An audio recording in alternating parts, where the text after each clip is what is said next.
Israeli forces are not only active in Gaza, but also in the West Bank. Palestinians seeking shelter in the refugee camps are being subjected to even more frequent IDF raids, which can often be deadly. RT Middle East Bureau Chief Maria Finoshina reports. A dead body of a teenager lying in the middle of a street. The picture was taken in the Al-Far'a Palestinian refugee camp in the West Bank after what the IDF calls a counter-terrorism operation. We come to the ground to investigate what happened to the boy. Al-Far'a is one of many camps built after the 1948 Arab-Israeli war to shelter Palestinians expelled from their lands as the State of Israel was created. What was meant to be temporary accommodation became their home for decades. Signs of the Israeli army's recent raids are everywhere. Military operations all across the West Bank intensified after the war in Gaza started. The army is searching for Hamas supporters or sympathizers. We see burned houses, damaged buildings, including one UNRWA school, bullet holes in the walls, pictures of local men who lost their lives in IDF raids. One of them is the one we need, the dead corpse from the picture. 16-year-old Mahmoud Nabrisi. In this video Mahmoud's family provided, the boy is smiling. It was taken just days before his death. In the camp, we easily find the lane where Mahmoud was killed. We also found a man from the corner of the picture, a paramedic who was with Mahmoud that fatal morning.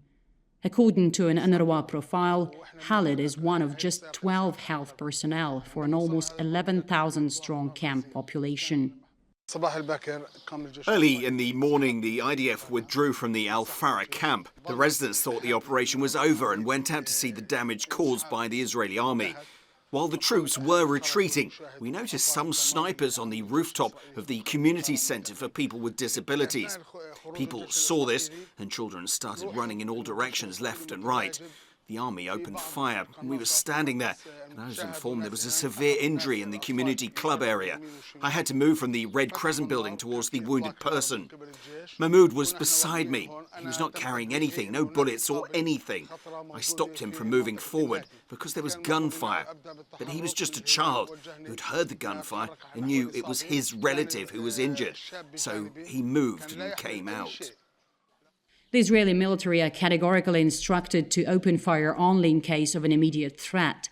Visuals show Mahmoud was empty-handed when he was shot at from his back, and this is what eyewitnesses on the ground confirm.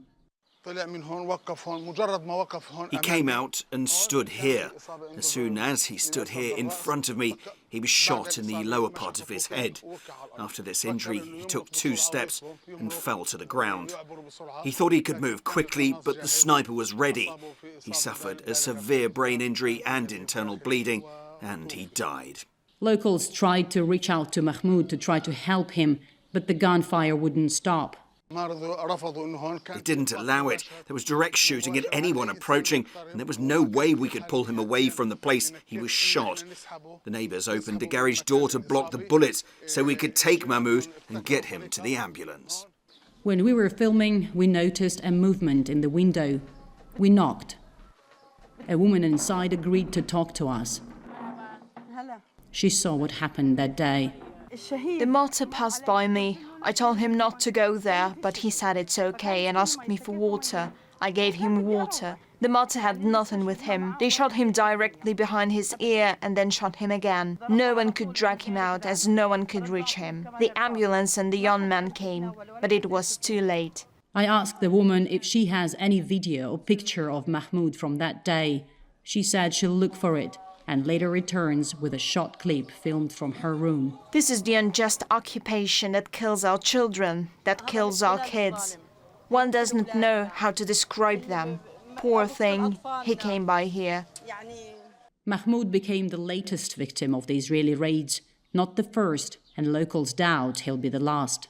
The street where Mahmoud was killed, hit by several bullets, probably shot by an Israeli soldier hiding on top of one of those buildings over there. Quite a distance, looks different today. After the boy's death, locals hung a cloth between the houses, like a curtain, to protect themselves from snipers and drones.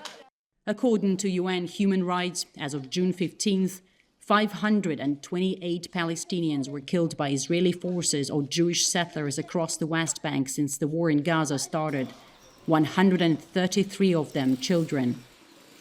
30% of the camp's population are under 18. It's summer vacation, more children than usual are outside, and every kid carries a gun, a plastic toy one.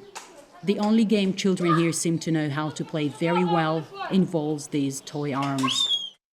We are the camp's youth, and the other team is the army. The one who gets shot by the army goes to heaven.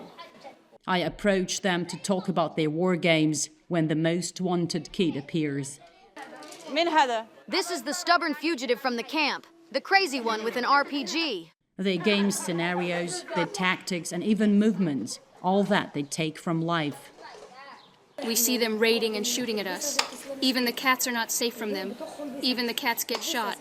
They shoot everything. When the kids see our drone in the skies above them filming the camp, they get agitated. They think it's the IDF. The Israeli army uses drones a lot for reconnaissance and shooting. This time it's not, but the army will certainly come back. Maria Finoshina, RT, reporting from Al-Far'a Palestinian refugee camp in the West Bank.